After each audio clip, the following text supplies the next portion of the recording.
Evening, internet, and welcome to another video from my Jeep.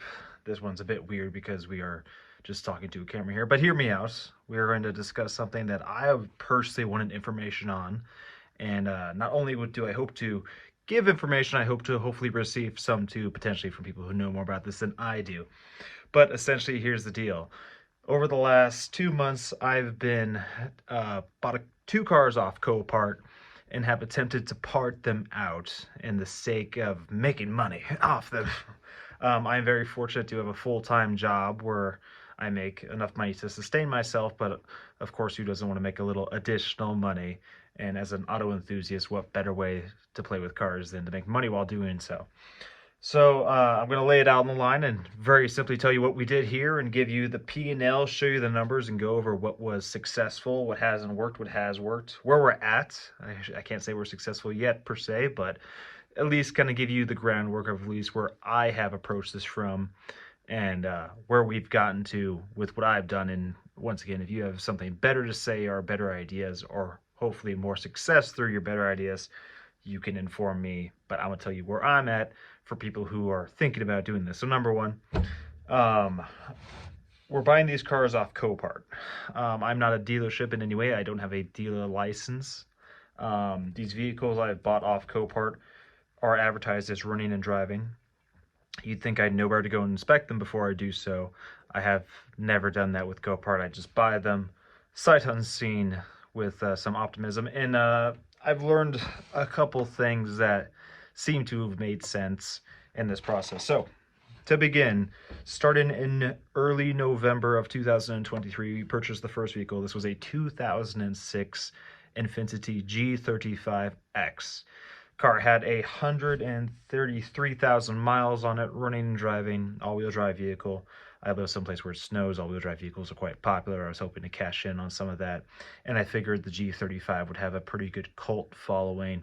Plus, the parts are fairly interchangeable with 350s, and G Infinities are very common, and the 3.5 liter or 3.6 in that thing is interchangeable with quite a few Nissan vehicles as well. That was my thinking behind buying that vehicle to begin with. Now, the cost of that vehicle from auction was $1,201.21. Now, here becomes our first tidbit of knowledge if you're thinking of doing this. Copart cost on things. Now, the actual winning bid for the car was $450. However, as whomever was selling that, I think it was Safeco Insurance, as the ones who totaled the car, they weren't quite satisfied with that and opened it up to basically, I know you won the offer, but this is where we want to be at. So you make an offer. We went back and forth for a couple hours, and we ended up selling about $750. Now, $750 winning bid does not mean that's what you're going to pay. That means what you won the car for. I think essentially that's what probably Safeco got paid out of the deal. But Copart needs their chunk as well, and you got to pay taxes. Mainly, you got to pay Copart for all their nonsense. So after, despite it being a $700 win, we came to 1201.29 after all was said and done. And as I am hopefully displaying here, the P&L, we do have the U-Haul rental to get this done. That was $61.28. Of course, if you have your own trailer, you can cut that cost out of the deal, but that is what it cost me to rent a U-Haul trailer to go get the car. Luckily, there was one local I could get, didn't have to go very far away to get it. Now, you're going to go, what's this right here? So, for, $232.02. I don't have an engine hoist. I did. I worked at a shop that destroyed it. Thank you, boys, for doing that. But I'm also doing this in my backyard, so it probably wouldn't have worked all that great. So I purchased a little lift that you can get from Harbor Freight for a pickup truck. That actually ended up not working out, but as we go down the P&L, we'll discuss that story. But made my first sale about a week later. It was a $50 part. I sold through Craigslist, and we're going to get into also where I've had success selling parts. But I made my first sale on Craigslist, $50. Following that, $85 sale on eBay. eBay if you go on there, and we'll get a little technical here, if you go on eBay, they're going to ask you your shipping method.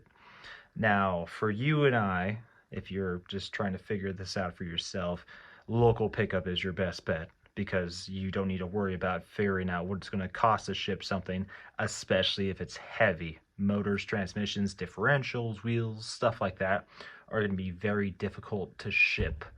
Um, you would need pallets, contact Old Dominion, R&L. It'll be expensive, a bit tricky to pick up from a residential address. Your best bet's local pickup. But with that gauge cluster I sold, I did offer free freight because I was comparing to other listings on eBay. And while we're at that, let's talk about where to list vehicles. So Craigslist was, I feel like, a lot more useful 5-10 years ago. It seems like it's really dropped off as to how many users are on there, how many potential buyers you have. Not to say I don't get hits on there, it's just not very consistent. That's for sure. Facebook Marketplace does give some it gives a lot of inquiries. I wouldn't say it gives a lot of very high quality inquiries, nor do the people who tend to contact you on Facebook Marketplace tend to be the best people. I've had some very amusing, just this evening, replies from people. Basically, we won't even get into that. And then, of course, there is eBay, which this was sold on, and then we'll get to eBay Freight right now. As you go on and look at parts, the great thing with eBay is you can find somebody selling exactly what you're selling, and you can say simply, I'm selling something identical to that. Post your own picture, set your own pricing, make some minor adjustments here and there. I would say eBay does offer an AI generated description. Be sure if you do that to read it, because the AI generation is usually pretty dumb and also suggests that you offer a manufacturer warranty. As much as I'd love to, these are used parts. I'm selling them at an economical price. There's no warranty whatsoever. You buy the part. I did check to see that it worked. When it was in my possession, the part is, though, 15, 20 years old at this point, so it may not be perfect. But on that note, I did offer free shipping with this purchase. And without telling eBay the size and dimensions, it was very keen to already tell me that they'd give me a shipping label with that. And it ended up charging me twice, totaling a measly $7.62. But for two USPS labels that would not facilitate the shipment of the package, I ended up boxing it, taking it to a USPS store, and just having them make a label then and there. But you gotta do what you gotta do. I hope to get the 762 back. I haven't worked to do it yet, but just be careful with eBay. There's a lot of little things you need to just keep your eye on to make sure that you are taken care of and the person you're selling the product to is taken care of, and make sure you're also making money at the end of the deal here too, because freight is not cheap. That's why I really love selling local. Having people come to me cuts a lot of the headache out, and of course eBay is going to also charge you a fee to sell something on their website. So eBay does give you a bigger audience to sell to, but it also comes with a couple headaches and a little bit more legwork on your end to get that done. And frankly, there's a lot of very qualified sellers, and good on them, on eBay that are doing the exact same thing that we're trying to do, that have thousands of reviews and have a 99.9% return. You come on there with no reviews whatsoever, trying to sell something. You're not going to be everyone's first pick, and I don't blame people for not picking me as their first pick. There's people that have a lot more, you'd have a lot more faith in some of these other sellers than you would me, just simply because they have more time and obviously records to prove that they're legit. And I'm not saying I'm not legit, I'm just saying there's probably people on eBay who aren't legit. But anyway, that's my little rant on the shipping and selling ways you can do this. Now, going down the list here, we have a $344 charge for a Amazon truck hoist. Insert picture here. I needed this basically to do anything as far as removing motors and transmissions and whatnot. This is actually a pretty clever tool. I wouldn't usually say things on Amazon are great, but there's really nothing like it else out there you can buy. But this slides in the receiver of your truck. I'm doing this in my backyard, which is uneven, unpaved, just a grass yard. I needed some outside of my truck. I can easily back up to the car, lift up engines, throw them in the bed. And this is also great because this means that I can deliver, for an additional fee, of course, parts. And I have a way to extract very heavy things from in and out of the bed of the truck, engines, transmissions, etc., which is phenomenal. It was a good investment, in my opinion, and frankly, wouldn't allow me um, to do movement of some of these heavier parts. I would need something to lift these heavier parts with, and this seems like the best one. Scrolling on down, we come to our first proper sale. I do, as you're seeing the spreadsheet in kind of a cleared up form, I do have this in a much more detailed form with contact names, phone numbers, dates, all that jazz, but this is the cleaned up condensed version. I sold differentials, door cards, mirror, door seal, headrest out of the Infinity. 600 bucks, a great guy. He's very enthusiastic about the car. Was able to meet me. Good stuff. Handed me cash money. Shipping supplies. This goes back to eBay because once again, you have to ship things through eBay, so you need boxes and you want a good review, so you need to make sure that gets there in one piece. So bubble wrap, things like that. Didn't get a whole heck of a lot of it, but enough just to ship that product and get me going here. Freight to ship. eBay order, returning pending return costs. We need to get a refund on that, $7. Let's see, shipping on eBay. So this is when I actually ended up going to USPS and shipping the product myself versus using eBay's automated system. Ended up costing me $30.40. Now we factored that into that cost. Let's see, the cost of the actual part, I made it $85 on, about $30 for the shipping. We're at 55 bucks then is what I made on that instrument cluster. I could have sold it locally for probably 85 bucks as well and been out of the headache of trying to figure this out. So once again, you get a broader market, you get more people that can buy your product, but you also got to factor in shipping and the cost to ship product. There we go, another $600 sale. This was another local guy. So let's see. We have 4 sales up to this point. 3 of the 4 were made through Craigslist. And then the one was through eBay. I had it not at this time posted on Facebook Marketplace. I frankly don't even like Facebook Marketplace to this point because I get a ton of inquiries and some people on there really just don't know how to interact with other humans. But 600 bucks. Ended up returning the initial crane I got from Harbor Freight. That didn't work for this application. I don't recommend you buying one of these for this kind of work. But it didn't work unless you have a flatbed or something to bolt it to. I wanted to expand inventory. One of the things I found with eBay is it does allow you to see what has sold. So I was able to type in 2006 Infiniti G35X and see how many parts had been sold in the last month for that vehicle used through eBay and compare that to how many were sold for 2004 Audi A4 through eBay. And I found that there was about 8 times more parts sold for the Audi, and the Audi I got for, I think, a very reasonable price. $590 was the out-the-door price with all the CoPart nonsense. I think the actual winning bid for the car was $275, $300. It was very inexpensive, and frankly, I think is a little bit better of a car.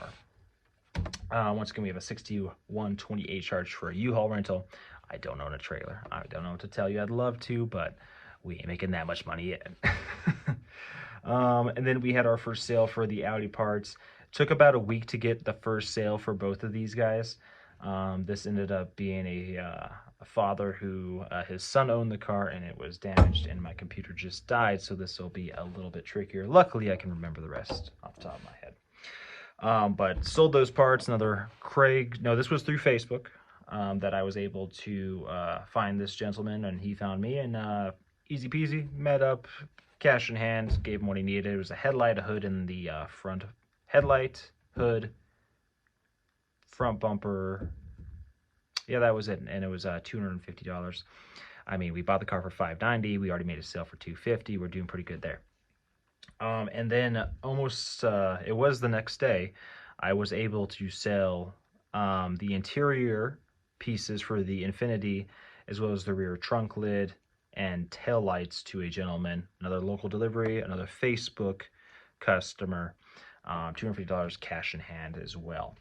So that is just the little bit we've achieved. As I said, we've been at this now for, I said 2 months, I think, at the beginning of the show, and in all reality, it's been about 5 weeks, a month, and some change here into this process. Um, haven't turned a profit quite yet. I still probably have the spreadsheet working, even though my computer has died, but we're about $2,600 in at cost, and we have made about $2,000 in profit, putting our net at about 590, I believe, in the hole. So we're still not profitable quite yet. However, I am still sitting on an engine for both cars and transmissions for both cars, and have quite a few interior parts. For the Audi, interior is actually still complete, so there's still a lot to be given out of that car. So we're working our way there. Um, we've had some inquiries about motors through Facebook Marketplace. Once again, it's just the people on there are just, I don't know. It seems that people on Facebook Marketplace are almost unhuman, frankly.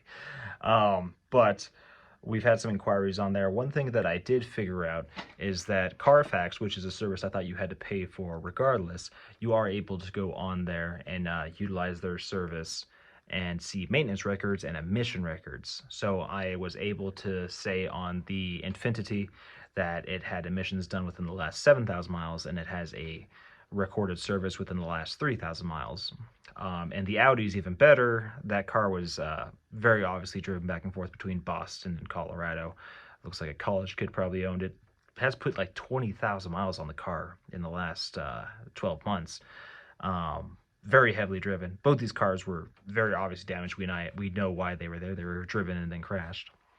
But the Audi had recent emissions, recent services, recent renewal of registration even. It seems like that car was very actively on the road, despite some things being a little worn out, that's for definite. But that is just where we're at. We've been at this once again for just 5 weeks. I didn't find a whole lot of videos on YouTube when I was looking into this as to what to expect when doing this process. If you have any recommendations or questions, I would love to hear both of those in the comments below. So thanks for watching. Have a great night.